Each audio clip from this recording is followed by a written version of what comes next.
Well, I'm very happy to say that another former England defender joins me now. Michael Dawson, a very good afternoon to you, Daws. Firstly, how did you watch the game last night and what are your thoughts this morning? Or this afternoon, I should say. Yeah, I watched it with friends and family, and like everyone else, was absolutely gutted going into the game against, for me, Spain, the best team over the 7 games. This time yesterday, I'm thinking we needed Spain to have a poor game, and we had to improve on where we'd been. And unfortunately, that didn't happen last night. And along with every other England fan, absolutely devastated. Come so close again to two European Championships and losing the final. It's hard to break, to take, and the emotions physically and mentally for those England players and Gareth, they must be so destroyed this morning. And they didn't turn up again last night, and that's the disappointment from their point of view. I'm sure that they didn't go out and do themselves enough credit, in my opinion, from the start of this tournament all the way to the end. Yes, we got to the final, and I expected us to, because I think we've got an unbelievable squad. And unfortunately, we came up short again. Could they have won that game last night with either a different approach, Jules, or a different a mix of players on the pitch? Do you think it was winnable, or were Spain always going to run out winners? No, I thought Spain were favourites going into the game. I did, because of the performance that they put in and some of the teams that beat. I mean, to win 7 games on the bounce is a remarkable return for Spain. So, but I still fancied us. But ultimately, where I thought we were going to have a real strength and opportunity to take the games to our opponents, we didn't do it in the final third. Our attacking plays have come up short. Individually and collectively, we haven't been good enough in the final third. And you can go back to the Slovakia game in the last 16, and we could quite easily have been out of it if it wasn't that little bit of magic from Bellingham. So it's hard to take this morning, and you know what will be for England now in the World Cup. Only time will tell. The attacking players there. Let's talk Harry Kane. 13 touches last night, 1 touch in the box. You played with him, Dawes, a player that you know well. We're just looking at his touch map here on screen. Having looked at his performances last night and across the tournament, what's your assessment in terms of, is this a Harry Kane who's not quite fit, or who's tired from a long season? Yeah, I mean, I've always speak so highly, Jasper, about what I think of Harry Kane, but he'll be probably the first when he reflects on this tournament. His own personal performance haven't been to the level that we all expected. Or certainly I expect as a number 9. I put him up there with one of the best in the world. But he hasn't performed. Whether he is carrying something, I know he came out after one of the games and said, look, he's not carrying anything, he's fit. Well, I don't think he was, in my opinion, because those levels of expectations and the goals he normally scores that we've seen him for Bayern and previously with Spurs. And it was a disappointing tournament for him. He has a lot on his shoulders, captain of the nation. You know, he's had to try and lead this team. And unfortunately, as I say, his performance hasn't been anywhere near good enough to help us win it, unfortunately. Yeah. So if you were one of the Spanish centre-backs last night, with all your experience, Dawes, who would you have been most worried about coming up against? Would it have been Kane, who's perhaps facing fitness issues, or the likes of Ollie Watkins or Ivan Toney?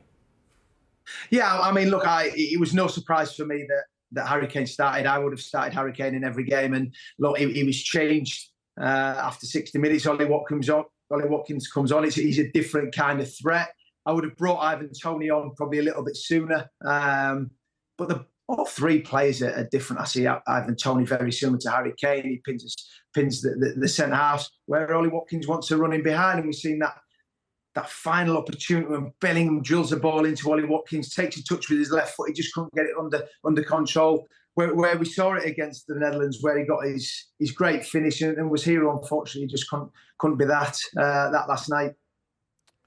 Let's talk defence, because obviously we saw that back 3, back 5, whatever you wanted to call it, in the last round work very well against the Netherlands. I think most people assumed also that it was going to be much the same, given that performance.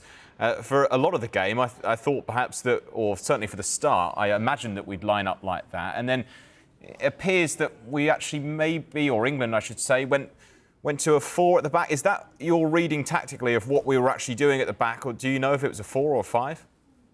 Well, I think that came down to how good Spain were. You know, and this is probably one of the question marks that people are going to ask, why did Gareth go so negative? We surrendered possession. We went into a low block. We went, can you break us down? And the possession showed all that. Spain had it all. And you think, could we have gone toe-to-toe with Spain? I do believe that. I think we were good enough to go toe-to-toe, but in wide areas. I mean, Williams with the first goal, it comes down, Yamal down the right-hand side, he drives in. And that was the threats that Spain had. I was looking for our opportunities. Could we put them on the back foot? We always knew what Yamal could do. We knew what Williams could do attacking, but what were they going to be like defensively? And I don't think we tested them enough in wide areas and put them on the back foot enough. I thought it was too easy for Spain defensively. And I thought the momentum was with us when Cole Palmer came on, when he got that goal. And I'm thinking, here we go. We're 1-0 behind. We get back to 1-1. There's only going to be one winner. And unfortunately, the game's got a little bit stretched. And we got caught when on the counter-attack. Great goal from Spain's point of view, but from a defensive side. And that's what can happen sometimes. We take Manu off. We bring Cole Palmer on, who, again, you talk about impact subs. He came on and did it again. He'll probably be disappointed he didn't get more minutes. But look, people have questioned Gareth. People question his decisions.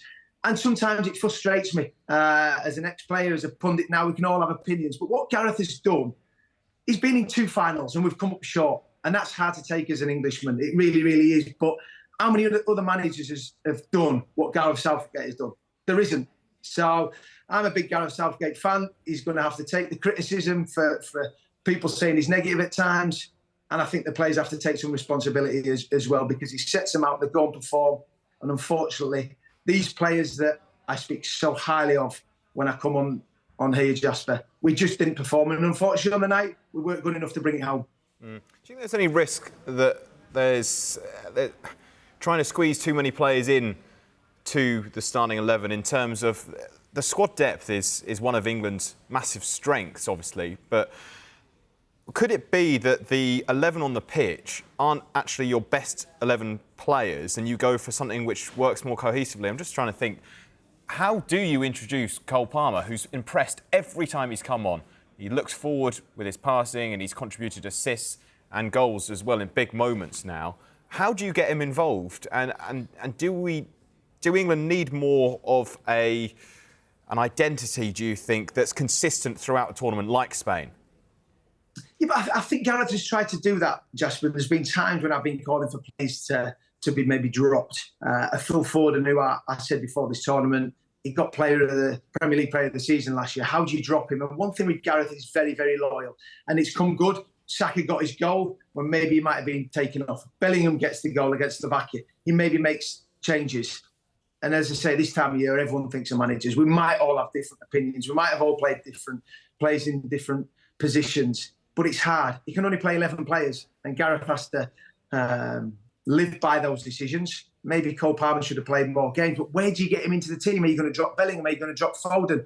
Are you going to drop Saka? People were calling for Palmer to play on the left. Palmer isn't a left winger. He doesn't play out wide. He plays either central or he plays on the right coming in. So it's a hard job for Gareth Southgate. And as I say this afternoon, it's hard to take as an English person. So close, again, to bringing it home. But that's football. Sometimes you come up against a better team. And in this tournament, Spain, for me, have been the best team in it. Yeah, no doubt about it. When you look at the teams that they've got past as well, likes of Germany, France, even in their group stage against Italy and Croatia as well. A brilliant tournament from them. Then to get past England in the final. What I'm really interested in, Dawes, is you wouldn't have found this too much as a centre-back, but is there any scope for saying, right, we're going to play you for 45 minutes, give us everything for 45 minutes, let's say a Bellingham, a Foden or a Kane last night, and then someone else gets a full 45 minutes as opposed to Ivan Toney, less than 10 minutes, even Ollie Watkins or Cole Palmer, less than half an hour. Will that ever work in football, or do you always trust your starting 11 until usually the 60-odd minute mark? Yeah, I mean, you've got to see how the game's going. There's been moments in this tournament that's been crying out for Ollie Watkins, who was spacing behind. I think it was in the Netherlands game, actually, that I was watching, and I'm thinking, surely he's going to make a change at half-time. He made changes late. That is what Gareth does. He doesn't change. He doesn't make drastic changes, either picking his team or midway through the game. He puts his faith in those players. And you talk about making decisions, and sometimes it comes good. I mean, keeping Bellingham when he scored that goal against Slovakia, I was like, bring him on, off, bring someone else on. But he kept him on, he scored the goal. Saka, no different when he scored his goal. So there's so many different options and so many different opinions out there, and Gareth will be criticised. That's part and parcel of it. But I was listening to Cara before I came on here. It's a tough job. Gareth has been successful. Yes, he hasn't brought it home, but he's been to 2 finals, a semi-final and a quarter-final, and he's made this group of players play for the country, brought the nation together, and we believed again. We haven't had belief since 1966. We've had some unbelievable players. So whatever happens with Gareth, only time will tell. I think whether the FA are going to look elsewhere, I don't know. But I think it should be Gareth's decision. You know, I'm still a big fan. Still a big fan, even when we've lost another final. It's hard to take. Yeah, I mean, the noises coming out of the FA were that it was obviously Southgate's decision. He's earned that right to make it. We wait to see what he will do with his contract ending later this year.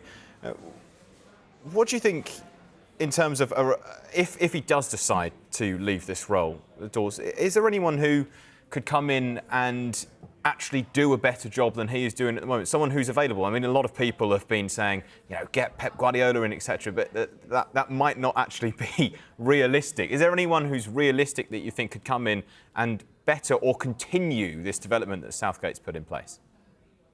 Well, I think you're under pressure because of what he's done in 4 tournaments, and the only way you get better is win something, which is never easy. As good a players as we've got, and I did believe we could win it before the tournament. But if you don't perform when you come up against oppositions, it's sometimes hard. I mean, that just shows how successful he's been. And people say, well, you're not successful because you haven't won anything. I completely understand that. I understand.